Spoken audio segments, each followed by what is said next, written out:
l'écrivain et l'intellectuel. Ouais, moi j'essaie de trouver la jonction, parce que je n'ai aucune prétention aucune, mais en réalité, vous savez, l'intellectuel, il essaie de pondre quelque chose de rigoureux, notamment à travers les essais.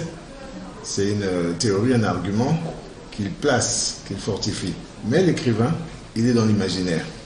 Et moi, je veux être la jonction entre les deux.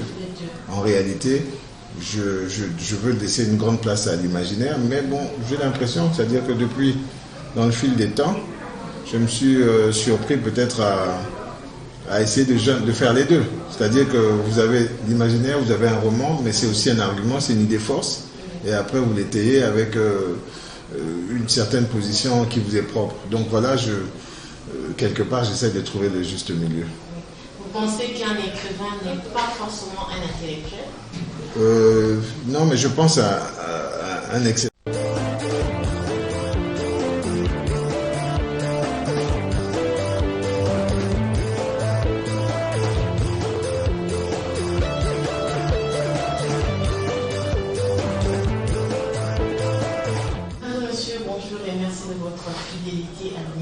De vous à moi.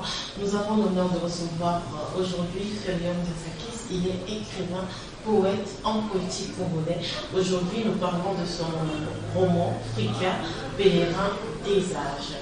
Bonjour. Bonjour, ma très chère Rebecca. Merci d'avoir répondu à notre invitation. Vous avez écrit ce roman dans un style particulier. Comment décrivez-vous ce style? Bon, merci. Vous me donnez même l'occasion de lever peut-être un équivoque. C'est-à-dire que on fait la différence. Certains font la différence entre l'écrivain et l'intellectuel. Ouais, moi j'essaie de trouver la jonction, parce que je n'ai aucune prétention aucune. Mais en réalité, vous savez, l'intellectuel, il essaie de pondre quelque chose de rigoureux, notamment à travers les essais. C'est une théorie, un argument qu'il place, qu'il fortifie. Mais l'écrivain, il est dans l'imaginaire. Et moi, je veux être la jonction entre les deux. En réalité, je veux laisser une grande place à l'imaginaire, mais bon, j'ai l'impression, c'est-à-dire que depuis, dans le fil des temps, je me suis surpris peut-être à essayer de faire les deux. C'est-à-dire que vous avez l'imaginaire, vous avez un roman, mais c'est aussi un argument, c'est une idée force, et après vous l'étayez avec une certaine position qui vous est propre. Donc voilà, quelque part, j'essaie de trouver le juste milieu. Vous pensez qu'un écrivain n'est pas forcément un intellectuel? Non, mais je pense à un excellent ami. Excellent, c'est beaucoup plus parce que c'est un artiste qui gagnerait à être publié. Il écrit beaucoup, et notamment sur la toile, et qui avait levé justement cette thèse pour dire que l'écrivain, c'est celui qui est dans l'imaginaire, l'intellectuel, c'est celui qui pose un essai. Mais maintenant, c'est vrai que c'est pas forcément, l'écrivain n'est pas forcément un intellectuel. C'est quelqu'un, ce sont des idées, c'est quelqu'un qui a une histoire peut-être à raconter, quelqu'un qui puise dans son vécu.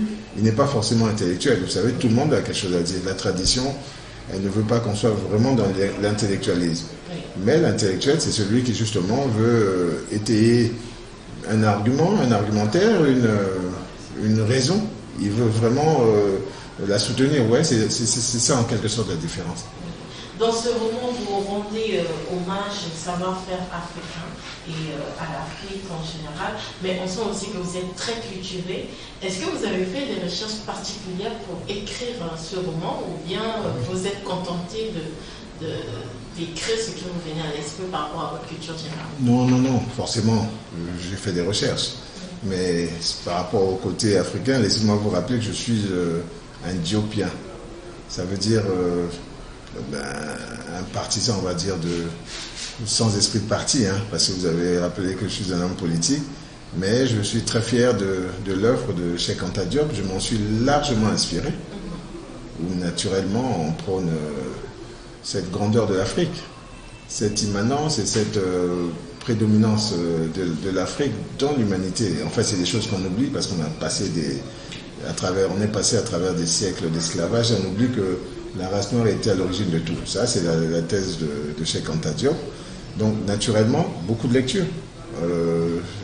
J'aimerais bien, à mon âge, avoir lu bien plus que ce que j'ai lu, mais je me suis beaucoup inspiré de certaines lectures. J'ai parlé de Cheikh Anta Diop et c'est vrai que j'ai beaucoup puisé, j'ai fait beaucoup de recherches parce que vous constaterez que dans le Pèlerin des âges, Frikia, il y a l'imaginaire, une part d'imaginaire, ça va de soi, mais vous avez des personnages qui ont vécu et qui vivent même jusqu'à nos jours, qui sont historiquement, qui ont existé. Et donc j'ai essayé comme je le disais tantôt en introduction, j'ai essayé de faire cette jonction entre l'imaginaire et le réel. La page de couverture interprète, parce qu'on voit il y a les pyramides et derrière les tours jumelles qui roulent à côté des gratte-ciel. Est-ce qu'il y a une certaine nostalgie ou, bon, comment expliquez-vous ce décor? Est-ce qu'on parlerait de nostalgie?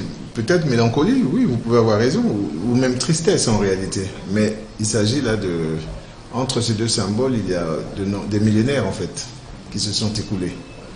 Et je reviens un peu sur ma thèse d'antan pour dire qu'entre l'intellectuel et l'écrivain, il y a ce questionnement. Parce que j'essaye aussi, ce roman est mi-roman, mi-essai, on va dire, mais bon, l'essai, il se remarquera peut-être en fin de page, le dernier chapitre. En réalité, je pose une question. Était-ce mieux avant? Est-ce mieux à présent? Et en réalité aussi, c'est un constat, c'est-à-dire que la thèse, l'essai reporterait sur le sujet suivant. Le monde progresse à reculons. Ça veut dire que les pyramides que vous constatez, elles sont solides, elles sont toujours très solides. Or que les tours représentent un peu ce monde moderne qu'on assimile au modernisme.